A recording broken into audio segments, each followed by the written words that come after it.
2월 6일 주일 예배를 드리도록 하겠습니다. 함께 묵상하시면서 예배로 나아가겠습니다.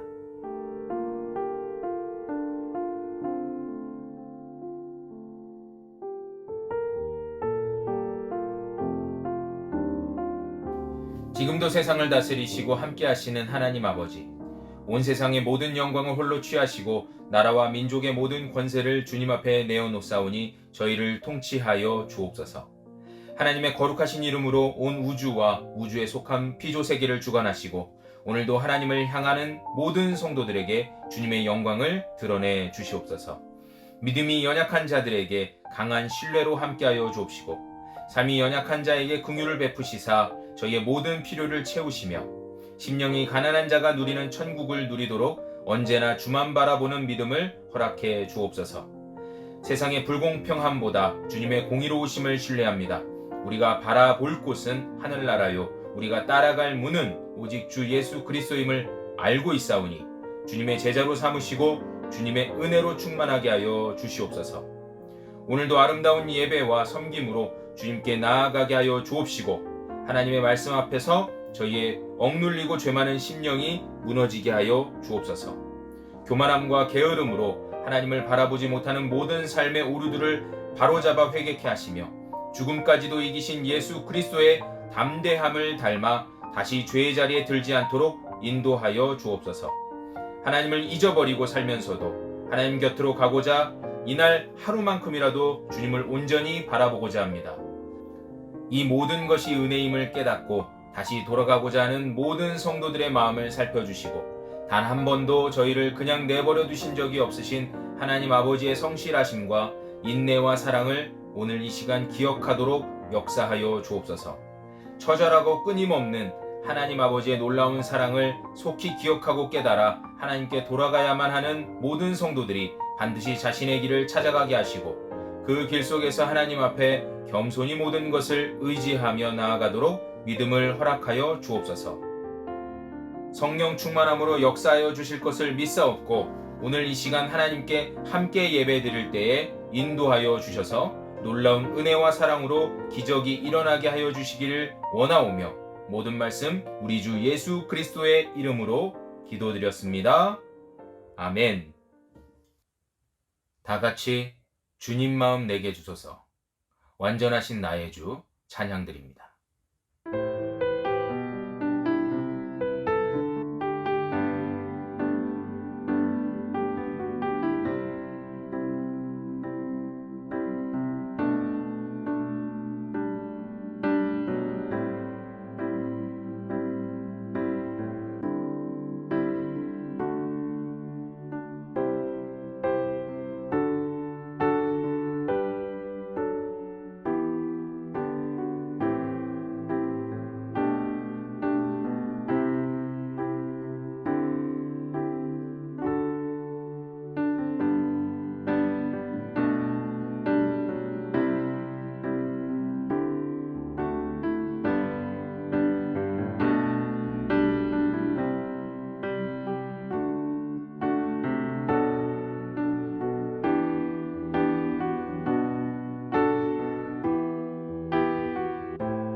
사도신경으로 신앙 고백 드리도록 하겠습니다. 전능하사 천지를 만드신 하나님 아버지를 내가 믿사오며 그 외아들 우리 주 예수 그리스도를 믿사오니 이는 성령으로 잉태하사 동정녀 마리아에게 나시고 본디오 빌라도에게 고난을 받으사 십자가에 못 박혀 죽으시고 장사한 지 사흘 만에 죽은 자 가운데서 다시 살아나시며 하늘에 오르사 전능하신 하나님 우편에 앉아 계시다가 저리로서 산자와 죽은 자를 심판하러 오시리라. 성령을 믿사오며 거룩한 공예와 성도가 서로 교통하는 것과 죄를 사하여 주시는 것과 몸이 다시 사는 것과 영원히 사는 것을 믿사옵나이다. 아멘. 오늘 함께 나누실 하나님의 말씀은 요한복음입니다. 요한복음 8장 31절에서 36절까지의 말씀입니다. 제가 가지고 있는 성경 신약 159쪽입니다.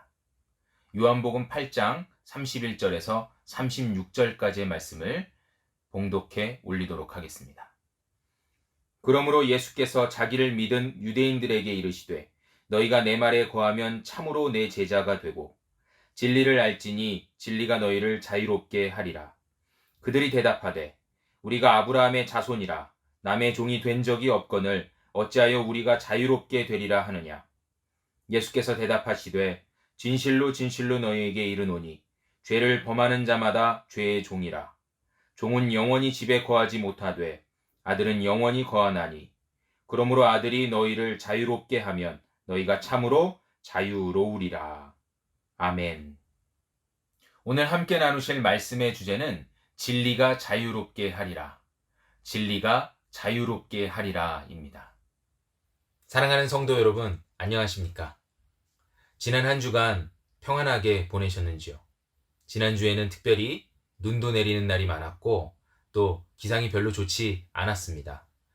때문에 많은 분들이 건강상으로 또 여러 안전사고의 위협 가운데 계셨을 텐데요. 잘 보내셨는지 궁금합니다.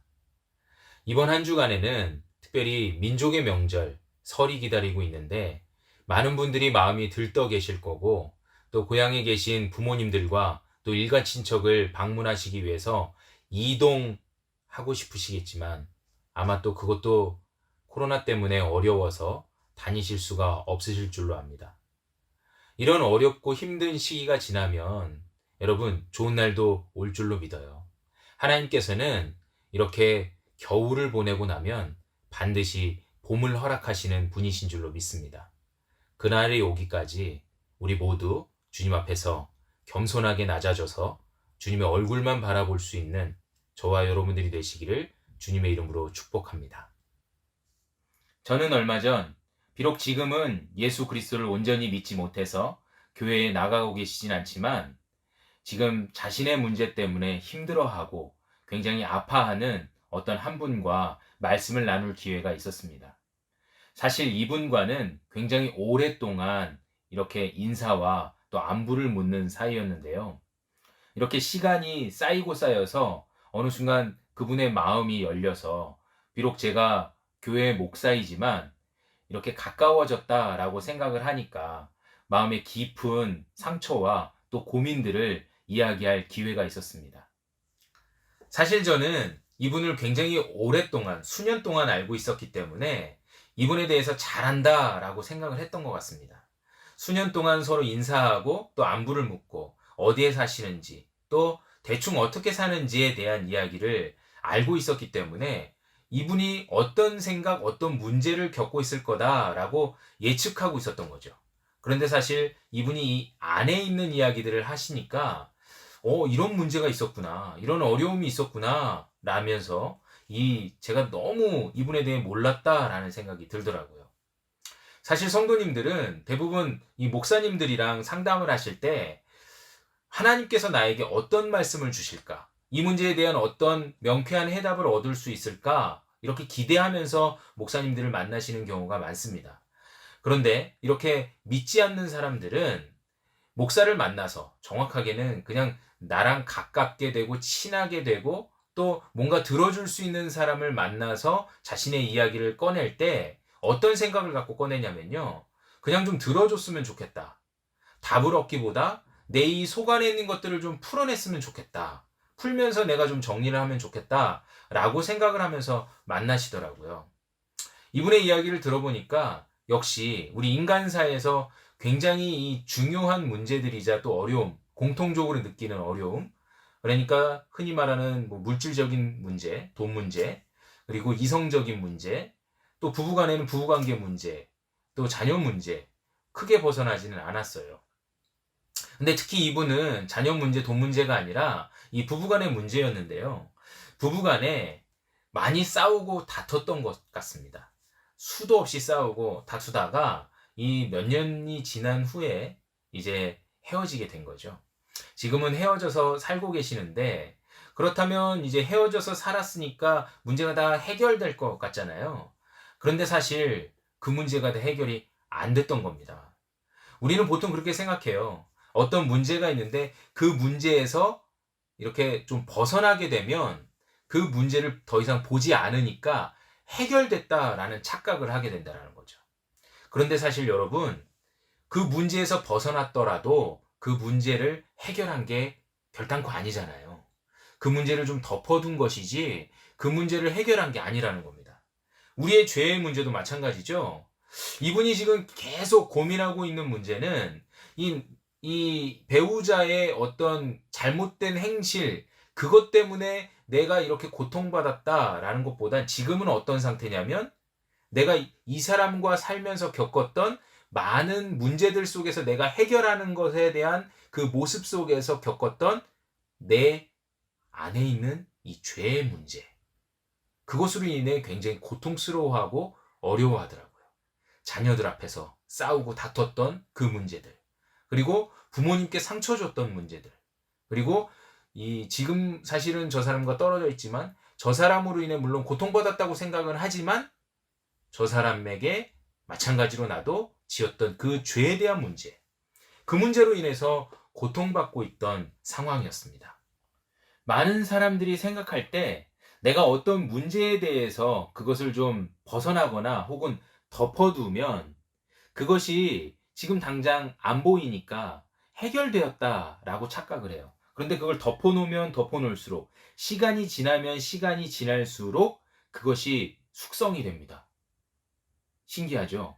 죄가 숙성이 된다? 문제가 숙성이 된다라는 거예요. 그게 어느 순간 내 안에 이 종양이 자라는 것처럼 나를 파고들고 나를 좀먹게 된다라는 겁니다.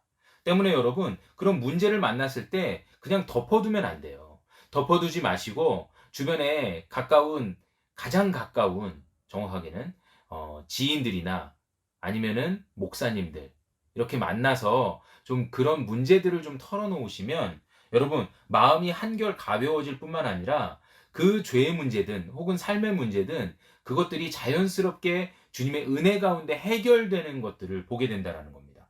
여러분 그런 은혜가 여러분들 안에 있기를 주님의 이름으로 축복합니다. 여러분 수명단축 시계라고 들어보셨습니까? 수명단축 시계. 들어보신 적 없으셔야 할 겁니다. 왜냐하면 제가 이름 지은 시계거든요. 이 시계가 옛날에는 서울역에도 있었고 또 용산역 가서도 만나볼 수 있었고 지금은 뭐 부평역 혹은 뭐 강남 이 거리를 걸어보면 흔히 볼 수 있는 시계이기도 한데요. 이 시계를 딱 보면요. 굉장히 크고요. 또 아주 밝습니다. 위압감을 느끼게 하죠. 그런데 이 시계가 굉장히 밝고 위압감을 느끼게 하기 때문에 수명 단축 시계가 아니라요. 여러분 이 시계가 어떻게 생겼냐면 디지털 시계거든요. 이렇게 초단위로 정확하게는 100분위 초단위로 나오는 시계입니다. 그래서 어떻게 되냐? 뭐 9시다 그러면 09, 00 그리고 01, 02, 03, 04 이렇게 쭉 나가는 거예요. 여러분 이 시계 계속 쳐다보고 있으면요. 굉장히 초조합니다. 왜 초조하냐면 시간이 막 흐르는데 난 지금 아무것도 안 하고 저걸 막 쳐다보고 있는데 너무 빨리 흘러가니까 이걸 어떻게 해야 될지 모르겠는 거예요. 저만 이상한 사람 이렇게 생각하시는 분 계실 거라고 생각을 하는데 여러분 그게 아니라 그 시계를 계속 빤히 쳐다보고 있으면 이상하게 내가 이 시간에 아무것도 안 하고 가만히 있는 게 굉장히 불안해진다는 겁니다. 그래서 저는 그 시계가 가만히 내버려 두면 내 수명이 점점 조금씩 줄고 있다라는 느낌이 들기 때문에 저는 그 시계를 수명 단축 시계라고 부릅니다. 분명히 이 시계를 만든 사람은 저처럼 수명 단축 시계라고 불릴 거라고 생각을 못 했을 거예요. 분명한 시간, 아주 정확한 시간을 알려주기 위해서 시계를 만들었겠죠. 그런데 저는 그 시계를 보면서 어떻게 느꼈다고요? 굉장히 초조하고 불안했다라는 겁니다. 때문에 이 시계를 가만히 보고 있을 수가 없었어요. 그냥 내버려 둘 수가 없었던 거죠. 그래서 그 자리를 떠나거나 아니면 그 시계가 좀 안 보였으면 좋겠다라는 생각이 들었다는 겁니다. 여러분, 이것처럼 죄 문제도 마찬가지예요. 이 흐르는 시간을 막을 수 없는 이유, 그리고 이 흘러가는 시간을 그냥 우리가 보고만 있을 수 없는 이유가 사실 우리 안에 있는, 우리 믿는 사람들 안에 있는 이 불안함, 초조함, 이 죄 문제가 해결되지 않았기 때문에 그런 거거든요. 만약에 여러분 생각해 보십시오. 지금 이 상태로 우리가 주님께 불림을 받고 하나님 앞에 서게 된다면, 어떤 분은 내가 이 땅 가운데 모든 소명과 사명을 다하지 못해서 막 죄스러운 분들이 계실 거고, 또 어떤 분들은 지금 나의 이 죄 문제가 해결되지 않았는데 주님께로 나아가는 것에 대해서 불안해 하시는 분들도 계실 겁니다. 이것이 바로 이 수명 단축 시계가 주는 교훈이라고 생각을 해요. 우리 마찬가지죠. 죄 문제 그냥 덮어 놓고 그냥 지나갈 수가 없다라는 겁니다. 그냥 잊어버릴 수 없다는 얘기예요. 우리가 이 죄 문제를 그냥 덮어놓고 그냥 묵혀두고 지나갈 수 있다? 그거 거짓말입니다. 그냥 지나갈 수가 없어요. 언젠간 골마 터지게 되는 시간이 온다라는 겁니다. 마찬가지로 시간이 흘러가면 우리는 하나님 앞에 반드시 서는 날이 온다라는 것이죠. 때문에 우리가 이 수명 단축 시계처럼 오늘 아까 말씀드렸던 저랑 상담했던 그분도 이 수명 단축 시계와 같이 초조함을 느꼈던 거예요. 죄로 인해서. 그 부부끼리 싸우면서 겪었던 많은 아픔들, 상처들, 상처 주었던 것들, 또 받았던 것들, 또 자녀들에게 죄 지었던 것들, 또 부모님을 어렵게 했던 모든 것들이 골마 터지는 시간이 다가옴에 초조하고 있었다라는 거죠. 굉장히 초조해하고 있었어요.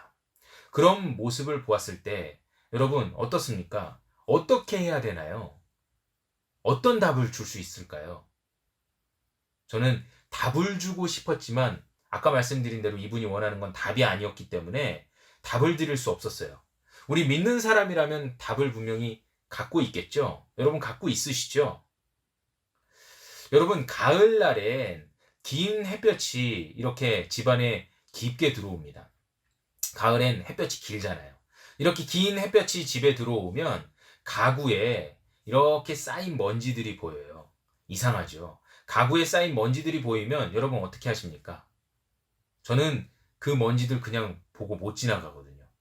물티슈를 꺼내던 아니면 걸레를 꺼내던 깨끗하게 닦아 놓아야 직성이 풀립니다. 마찬가지죠, 여러분. 우리 역시도 우리 마음속에 있는 이 먼지들, 이 죄의 문제들 만약에 보였다 그러면 닦아내야죠. 사라지게 해야죠. 눈앞에 안 보이게 해야죠. 그게 정상적인 사람들의 생각입니다. 정상적인 성도들의 마음을 여러분 그렇게 이야기하는 거예요. 그래서 여러분 가을에 대청소 하시는 분들이 많이 계시는 거예요. 여러분 청소기가 가장 많이 팔리는 계절 당연히 언제겠습니까? 가을이죠.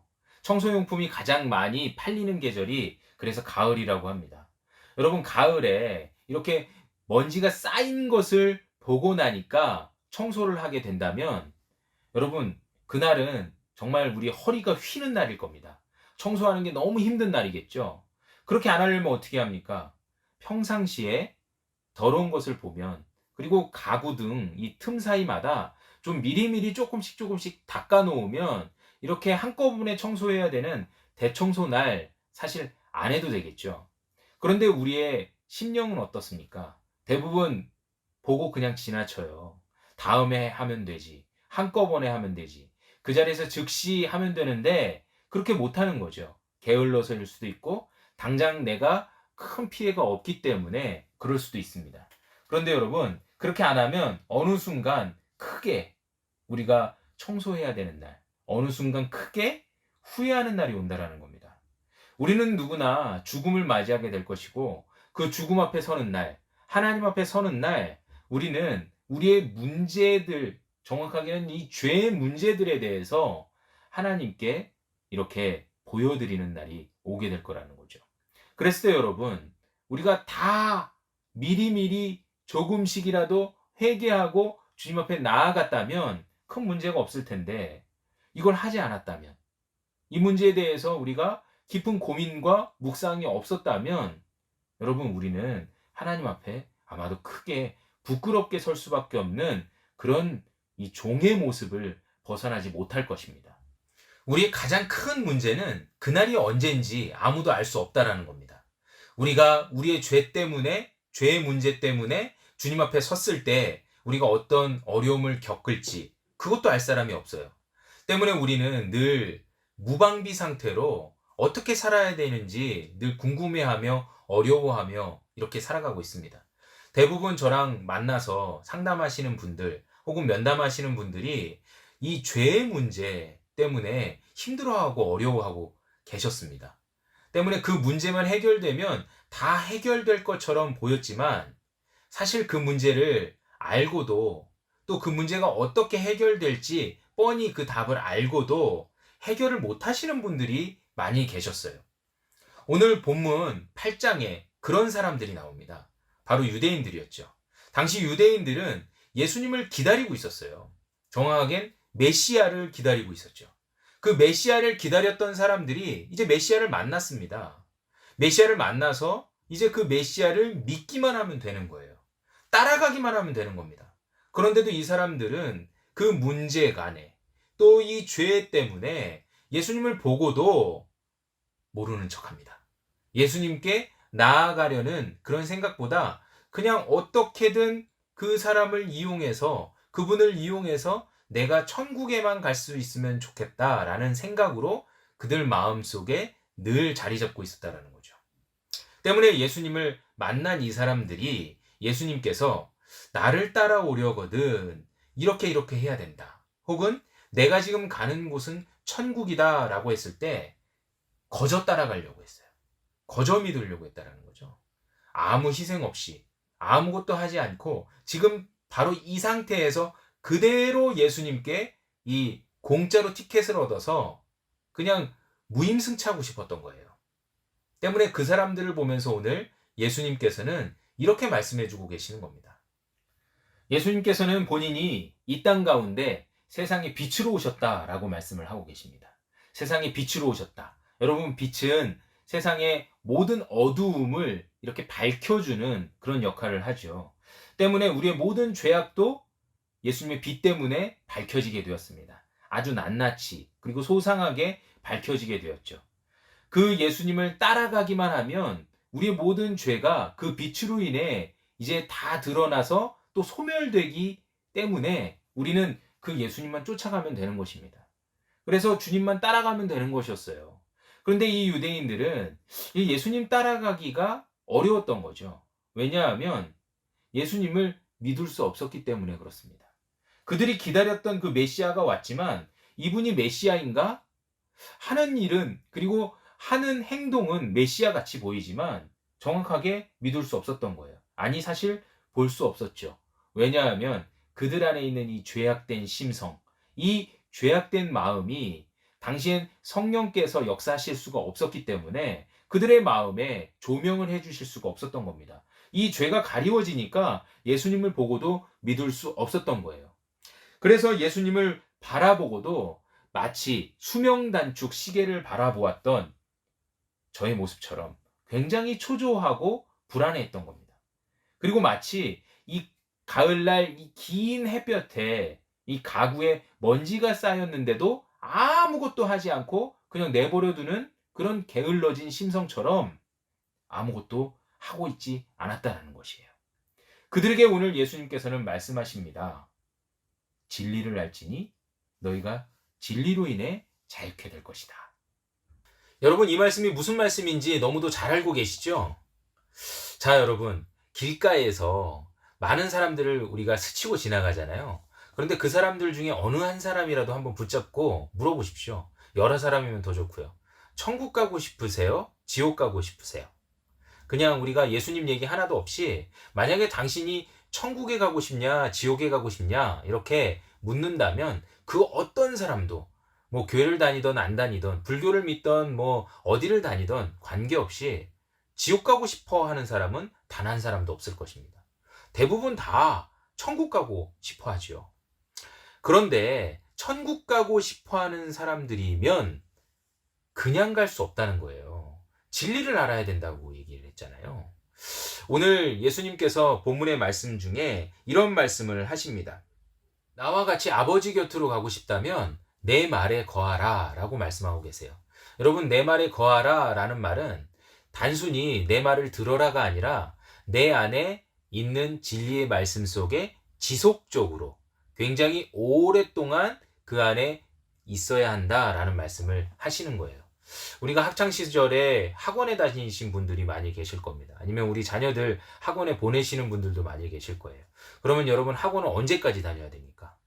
저도 학원 강사를 하면서 많은 학부모님들이랑 이렇게 이야기를 해봤는데 우리 아이가 언제쯤 학원을 끊어야 될까요? 라고 물어보시는 분들도 계셨어요. 여러분, 학원 언제 끊어야 되냐면요, 자격증을 위해서 다니는 학원이면 자격증 딸 때까지 다녀야 되고요. 그리고 수능 시험을 보기 위한 단과 학원, 종합 학원이면 수능 시험 끝날 때까지 다녀야 되는 겁니다. 여러분, 마찬가지죠. 우리가 교회를 다닌다, 신앙생활을 해야 된다, 주님 안에 거한다라는 것은 마지막 주님을 우리의 눈으로 볼 때까지 교회를 다니고 또 주님 안에 거해야 된다는 것을 의미한다는 것이에요. 굉장히 쉽지 않은 일이라는 것이죠. 여러분, 쉽지 않은 길이다 라고 제가 말씀을 드리니까 벌써부터 여러분들 마음속에 어려움이 계시는 분들이 계실 거예요. 그런데 여러분, 기독교 진리는 굉장히 어렵지만 쉽습니다. 이상하죠? 모순 같죠? 그런데 그렇지 않아요, 여러분. 오늘 본문의 8장 32절, 제가 아까도 잠깐 말씀드렸던 것처럼 진리를 알지니 진리가 너희를 자유케 하리라 라는 이 말씀, 여러분 많이 들어보신 줄로 압니다. 많은 기독교 대학들이 있어요. 우리나라는 이 대학의 시작이 선교사들로부터 시작한 학교들이 많기 때문에 이 기독교 정신을 바탕으로 한 대학들이 많이 있습니다. 그리고 그 기독교 정신을 바탕으로 한 대학들 대부분이 오늘 본문의 8장 32절 말씀, 이 진리를 알지니 진리가 너희를 자유케 하리라 라는 이 말씀이 교훈인 학교들이 굉장히 많이 있습니다. 제가 다녔던 신학교도 마찬가지였고, 또 뭐 여러분들이 잘 아시는 이 유수한 대학들이 뭐 연세대를 비롯해서 많은 대학교들이 이 말씀이 교훈이에요. 그런데 여러분, 진리를 아십니까? 진리를 아십니까? 도를 아십니까랑 좀 다른 거예요, 여러분. 진리를 아십니까? 진리가 여러분 뭐예요? 진리가 지식입니까? 세상 사는 지혜일까요? 아니면 돈 버는 방법일까요? 아니죠, 여러분. 진리는 오직 하나. 정확히는 진리는 오직 한 분, 예수 그리스도인 줄로 믿습니다. 할렐루야. 진리는 오직 한 분, 예수님이에요. 그 예수님을 알지니 예수님이 너희를 자유케 하리라 라고 말씀하고 계시는 거죠. 여러분, 이거 너무 쉽잖아요. 어려운 거 아니잖아요. 예수님을 알면 되잖아요. 예수님을 알기만 하면 되는 거잖아요. 그러니까 예수님을 알고 예수님 안에 거하면 되는 거잖아요. 여러분, 어렵습니까? 어렵습니다. 이게 너무 어려워서 유대인들도 그렇게 할 수가 없었던 거예요. 진리를 알지니 진리가 너희를 자유케 하리라. 그래, 진리. 그럼 진리가 뭐지? 아, 지금 네가 얘기하는 대로 너를 믿으면 그게 바로 진리구나. 어떤 눈치 빠른 유대인들은 그걸 알 수 있었을지도 모릅니다. 그런데 대부분 유대인들은 그걸 인정하고 싶지 않았던 거예요. 예수님이 진리라는 걸 인정하고 싶지 않았던 겁니다. 왜냐하면 저 사람은 분명히 사람이에요. 눈에 보여요. 메시아라고 이야기했으면서 이 땅에서 똑같이 우리랑 먹고 마시고 자요. 그러니까 저 사람을 메시아로 인정할 수가 없었던 거예요. 적어도 메시아는, 그들이 생각하는 메시아는 왕의 모습으로 사람도 아니고 신도 아니고 좀 어정쩡한, 정확하겐 신처럼 보이는 사람이어야 되는데 너무도 평범하고 또 너무도 우리랑 똑같은 성정을 가지신 그 예수님을 보면서 사람들이 그분을 진리라고 인정할 수가 없었던 것이죠. 그런데도 오늘 예수님은 말씀하십니다. 너희가 지금은 죄의 종이다. 종이다 라고 말씀하고 계세요. 그랬을 때 이 유대인들은 어떻게 이야기합니까? 왜 우리가 종입니까? 우리는 단 한 번도 종이 된 적이 없습니다. 아브라함의 자손으로서 종이 된 적이 없는데 왜 우리 보고 종이라고 이야기합니까? 라고 반문합니다. 여러분, 그들이 종이 아니었습니까? 그들이 종이 아닐까요? 당대에 로마의 속국이었잖아요. 이스라엘은 로마의 속국입니다. 속국에서 살고 있는 이 백성들 어떻습니까? 우리도 겪어봤잖아요. 종과 다를 바가 없죠. 그런데도 그들은 인정하지 않았어요. 뭐 또 어떻게 생각하면 이 사람들이 굉장히 유대인으로서 자부심을 가지고 있고 또 굉장히 이 고고한 정신을 가진 것처럼 보이지만 사실 이들이 총독을 대하는 태도나 혹은 이 대제사장들을 대하는 태도를 보면 그렇지만은 않았던 걸로 보입니다. 굉장히 정치의 부류에 이리저리 이렇게 휩쓸려 다녔던 당대의 정신과 사람들을 볼 수 있어요. 때문에 이들이 예수님 앞에 보였던 모습은 꼿꼿함이 아니라 뻔뻔함이었고 또 무식함이었습니다. 이들을 향해서 그래서 예수님께서는 34절에 아주 노골적으로 말씀하고 계세요. 죄를 범하는 자마다 죄의 종이다 라고 분명하게 선을 긋습니다. 죄를 범하는 자마다 죄의 종이니까 너희들 다 지금 죄의 종의 상태에 놓여 있는 것이야 라고 말씀하고 계시는 거죠. 그랬을 때 이 유대인들은 어떻게 예수님을 대할까요? 이렇게 아마 생각할 거예요. 왜 우리가 죄의 종이지? 왜 우리 보고 죄의 종이라고 이야기를 하지? 우리는 이미 아브라함의 자손으로 굉장히 이 높은 신앙생활을 하고 있는 사람들인데 우리도 그럴 수 있습니다. 우리도 어떤 분들은 이 법 없이도 살 수 있는 분이다 라고 평가받는 분들이 있어요. 그래서 굉장히 죄를 안 짓고 산다 라고 생각을 합니다. 범칙금도 한 번 낸 적 없고 다른 사람한테 욕 한 번 한 적이 없다 라고 착각하고 계시는 분들이 있어요. 그러니까 나는 죄가 없는 상태다. 그런데 여러분, 이 시대를 뭐라고 이야기하죠? 우리가 살고 있는 이 대한민국 2021년 민주주의 사회이기도 하지만 자본주의 사회라고 얘기했고요. 또 좀 비꼬아서 물질 만능주의 사회라고 이야기를 합니다. 우리나라는 돈만 많으면 살기 좋은 나라라고 소문이 나 있는 세계적으로 굉장히 자본주의의 이 노예처럼 살고 있는 나라이기도 해요. 이 자본주의 특징이 뭡니까? 경쟁이에요. 다른 사람을 제쳐 놓아야만 또 다른 사람들이 피땀 흘린 거를 내가 누려야만 세상 사람들이 잘 산다라고 이야기를 합니다.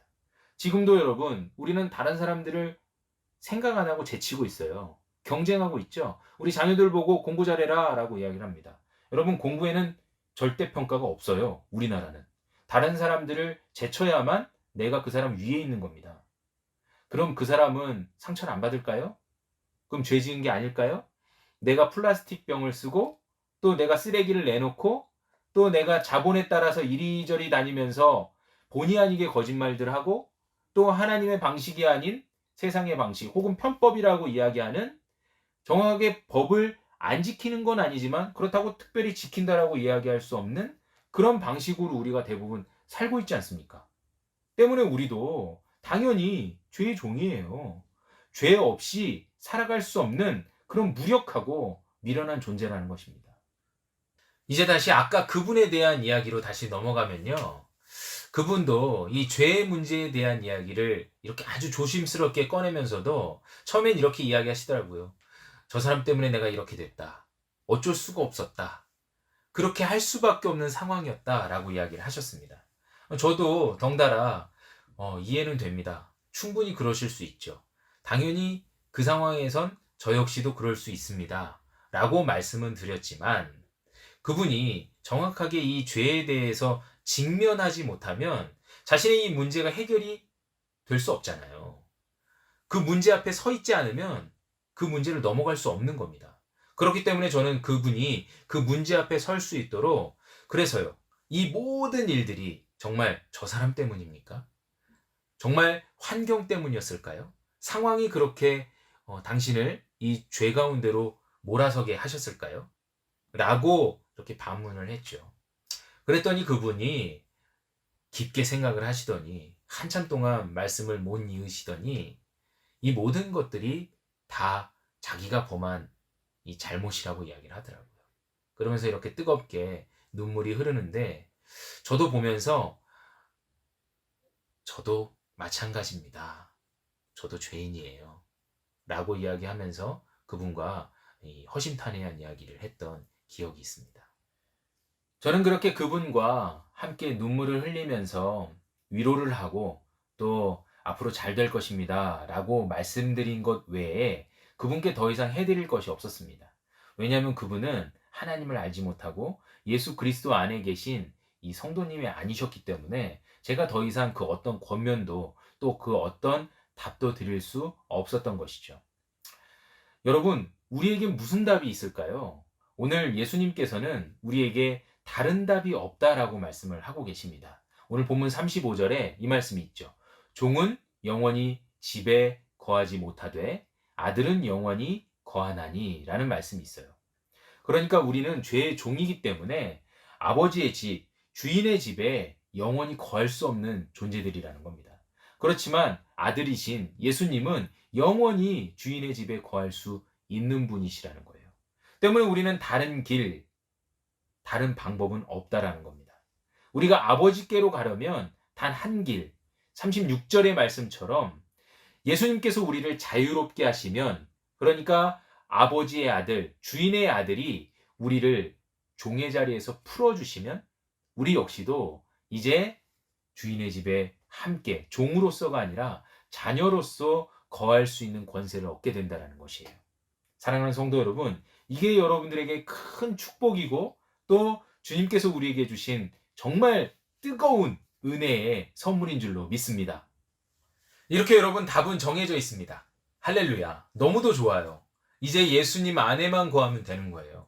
예수님이 주인의 아들이라는 걸 인정하고 예수님을 신뢰하며 따라가면 되는 겁니다. 너무 방법이 쉽고 간단해요. 그래서인지 대부분의 사람들이 이 방식을 무시합니다. 아무것도 아니라고 생각을 해요. 마가복음 10장에 나오는 이 부자 청년 어땠습니까?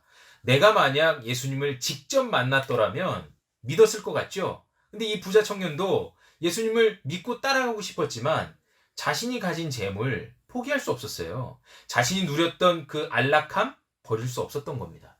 예수님을 쫓아갈 수 없었던 이유가 굉장히 많았던 것이죠. 그래서 예수님을 쫓지 못하고 예수님을 따라가지 못합니다. 그런 모습을 보면서 예수님은 그를 힐난하거나 혼내지 아니하시고 안타까워하시고 계셔요. 여러분, 우리도 마찬가지입니다. 우리 성도들도 그래요. 교회를 다니다가 끊으신 분들 있죠. 지금 신앙생활 하지 않는 분들도 계실 겁니다. 그러면서 본인은 하나님을 믿는다. 맞습니다, 여러분. 하나님을 믿죠. 그러면 하나님을 믿으신다면 지금 당장 교회로 나가셔야 해요. 왜냐하면 교회에서 신앙생활을 해야만 우리는 다른 복음들에 대한 이야기를 듣지 않게 된다는 겁니다. 바른 길을 정확하게 걸어갈 수 있는 사람들이 되는 거예요. 많은 분들이 도중에 가다가 탈락하거나 길을 이탈하시는 분들이 있어요. 그럼 여러분, 다시 그 길로 돌아서면 되는 거예요. 다시 기회를 주십니다. 우리는 이게 경기가 아니에요. 어떤 심판이 있어서 너는 탈락, 너는 됐어. 이게 아니에요, 여러분. 다시 주님께 돌아오시면 되는 거예요. 그 누구 때문에 나는 그만하겠다. 그 어떤 이유 때문에 내가 더 이상 예수님을 쫓아가지 못하겠다. 여러분, 다 거짓말이고 핑계입니다. 그렇게 만들어내는 것들을 따라가지 마세요, 여러분. 그냥 우리는 다른 것 없습니다. 어떤 사람, 어떤 존재 때문에 쫓아가는 것이 아니라 우리는 하나님의 아들이신 예수 그리스도 때문에 신앙생활 하는 거예요. 그리고 하나님의 아들이신 예수 그리스도께서 핏값 주고 사신 그 교회에서 우리가 함께 신앙생활 하는 것이 성경에 기록된 신앙생활의 방법이기 때문에 쫓아가는 것입니다. 그것이 우리에게 주님께서 주님 안에 거하라 라고 말씀하시는 우리의 참된 삶의 능력이 될 줄로 믿습니다. 사랑하는 성도 여러분, 오늘 여러분 여전한 죄악과 또 어려운 문제 때문에 곤란해 하고 계십니까? 여러분, 아프고 또 고단한 인생을 살면서 어려워하고 계시나요? 그랬을 때 여러분, 오늘 주님의 말씀처럼 주님께로 돌아가셨으면 좋겠습니다. 주님 안에 계심을 확신하셨으면 좋겠습니다. 우리의 죄악의 문제, 우리의 잘못된 시선과 방식들을 이제 버려야만 한다는 거예요. 우리가 여러분 어떤 잘못된 길로 들어섰을 때 가장 빠르게 제대로 된 길을 쫓아가는 것은 자신이 온 길을 훑어보고 다시 반대 방향으로 걸어가는 겁니다. 다른 방향이 있을까 하고 내가 아무 나침반도 혹은 뭐 내비게이션도 없는데 그냥 내 육감만 믿고 쫓아가다 보면 어느 순간 더 잘못된 길, 또 틀린 길로 반드시 들어간다라는 거예요. 아주 우연찮게 바른 길로 갈 때가 있지만 굉장히 희박한 확률이라는 겁니다.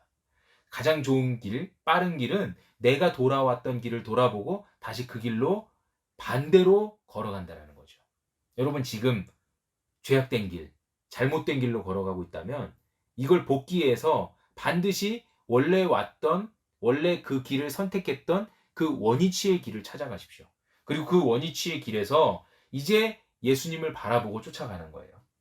제가 아까 말씀드렸던 이 수명 단축 시계, 그 앞에 섰을 때 여러분, 저처럼 이렇게 초조해하고 불안해 하셨다면 이제 저 역시도, 여러분들도 이제 그 시계를 보면서 예수님께서 나에게 기회로 허락하신 이 시간들을 그냥 허투루 보내면 안 되겠다라는 생각, 그리고 그 다짐, 그리고 하나님께서는 그냥 나를 내버려 두시지 않는다라는 확신이 있었으면 좋겠습니다. 여러분, 우리가 주님 안에 거하면 그 어떤 흔들림도 또 그 어떤 불안함도 없어야 함이 옳아요. 주님 안에 있음이 정말 세상에서 그 어떤 것이 줄 수 없는 안락함이 되어야 합니다. 초가 삼간을 지어놓고 그 한 방에서 온 식구가 같이 머물지라도 그곳에 예수님이 계신다면 거기가 하늘나라고 100평짜리, 200평짜리 뭐 구중구첩의 이 궁궐 안에 거할지라도 그 안에 하나님이 계시지 않으면 우리는 늘 불안해할 수밖에 없는 그런 연약한 존재라는 거예요. 오늘 이 유대인들은 예수님을 만나고도 불안해합니다. 오늘 이 유대인들은 예수님이 본인이 진리다라고 말씀하고 계심에도 그 말씀을 신뢰하지 못하고 따르지 못해요. 우리는 어떻습니까? 많은 성경과 또 목회자들이 오늘날 예수님만이 길입니다 라고 이야기를 할 때 여러분 우리는 두 귀를 열고 듣고 계십니까?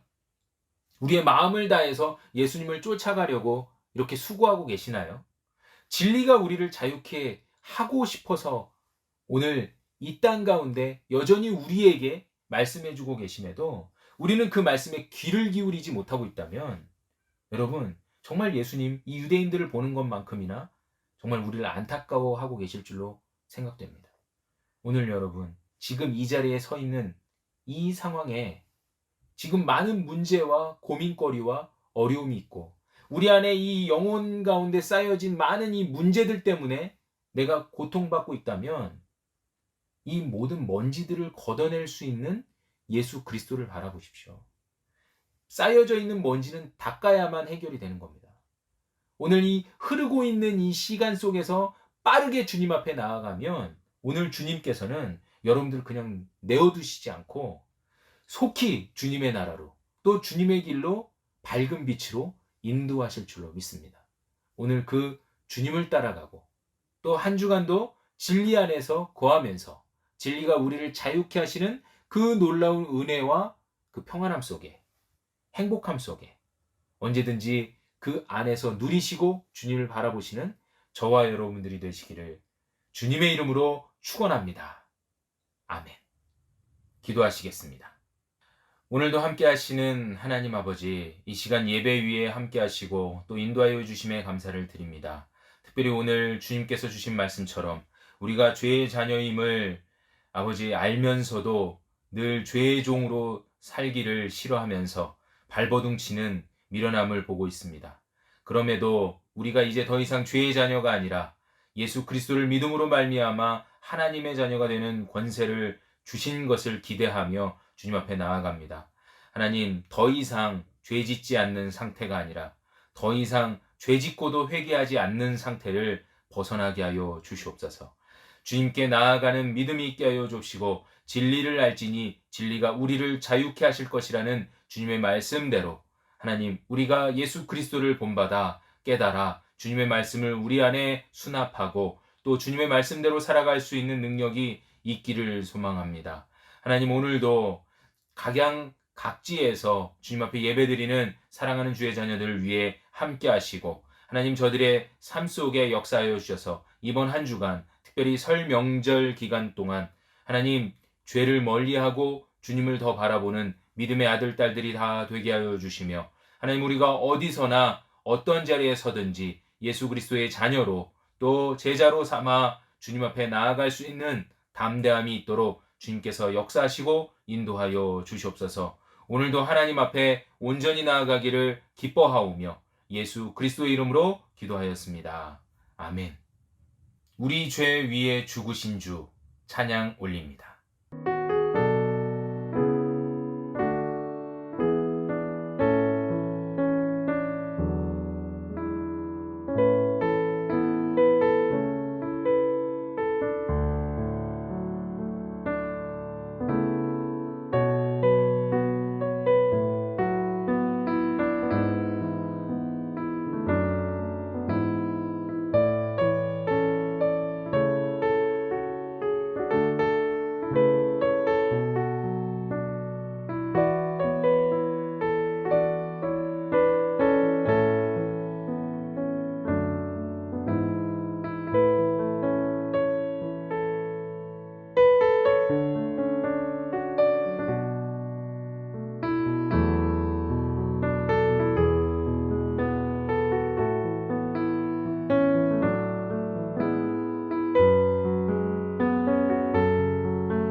이제는 우리 주 예수 그리스도의 은혜와 살아계신 하나님 아버지의 그 크시고 무한하신 사랑하심과 성령 하나님의 감동 감화 위로 충만 역사하심이 오늘 진리를 알지니 진리가 너희를 자유케 하리라 라는 말씀을 기억하며 진리로 인하여 이제 더 이상 죄의 자녀가 아닌 주님의 자녀가 되었음을 기억하고 주님 앞에 나아가기를 소원하고 다짐하는 우리 사랑하는 모든 성도들 머리 위에와 저들의 삶 위에 각 가정과 일터 위에 이제로부터 영원히 함께 있을지어다.